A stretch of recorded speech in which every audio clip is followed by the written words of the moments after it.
بسم اللہ الرحمن الرحیم۔ السلام علیکم۔ ہمارے اس چینل کو ضرور سبسکرائب کیجیے۔ بے شک اللہ بڑا ہی حکمت والا ہے۔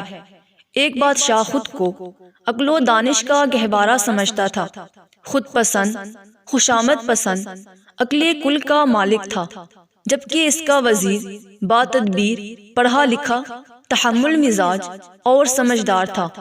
ایک دن چھری سے پھل کاٹ کر کھاتے ہوئے بادشاہ سلامت کی انگلی زخمی ہو گئی۔ دلیر بادشاہ سلامت اپنی انگلی سے خون بہتا دیکھ کر پریشان ہو گیا۔ وزیر نے کہا، ذل الہی، فکر کی کوئی بات نہیں، اس میں بھی اللہ تعالیٰ کی طرف سے کوئی حکمت پوشیدہ ہوگی۔ نازک مزاج بادشاہ سلامت چلا اٹھے، میری انگلی کٹ گئی اور اس میں کوئی بہتری نظر آ رہی ہے، سپاہیوں اسے جیل میں ڈال دو۔ وزیر کو جیل میں ڈالنے لگے تو وہ بولا، اس میں بھی میری کوئی بہتری ہوگی۔ کچھ دنوں بعد بادشاہ کی انگلی ٹھیک ہو گئی۔ وزیر ابھی تک جیل میں ہی تھا۔ بادشاہ سلامت ایک دن اکیلے ہی جنگل کی طرف نکل گئے۔ واپسی پر راستہ بھٹک گئے اور کسی دوسرے علاقے میں پہنچ گئے۔ وہاں کے وحشی لوگ بادشاہ سلامت کو پکڑ کر اپنے سردار کے پاس لے گئے۔ سردار نے کہا، اس کو کمرے میں بند کر دو، ہفتے کے دن اس کی قربانی ہوگی۔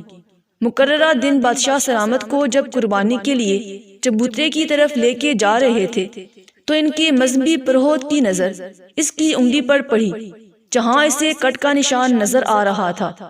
پروہت نے جنگیوں کے سردار کو مخاطب کر کے کہا، سردار، اس کی قربانی نہیں ہو سکتی کیونکہ یہ داغی ہے۔ اس وقت نہ صرف بادشاہ کو آزاد کر دیا گیا، بادشاہ کو وہ وحشی لوگ ملک کی سرحد تک چھوڑ گئے۔ جب بادشاہ محل میں پہنچا تو اس نے فوراً وزیر با تدبیر کو رہا کر دیا اور کہنے لگا، تم ٹھیک کہتے تھے کہ انگلی کے کٹنے میں اللہ کی طرف سے کوئی حکمت پوشیدہ ہوگی۔ زخم کے اس داغ کی وجہ سے میری جان بچ گئی۔ وزیر بولا، بادشاہ سلامت، آپ کی تو جان بچی انگلی کٹنے سے، پر میری جان بچی مجھے جیل میں ڈال دے جانے سے۔ خدا نہ خواستہ میں آپ کے ساتھ ہوتا تو ان لوگوں نے میری قربانی کر دینی تھی۔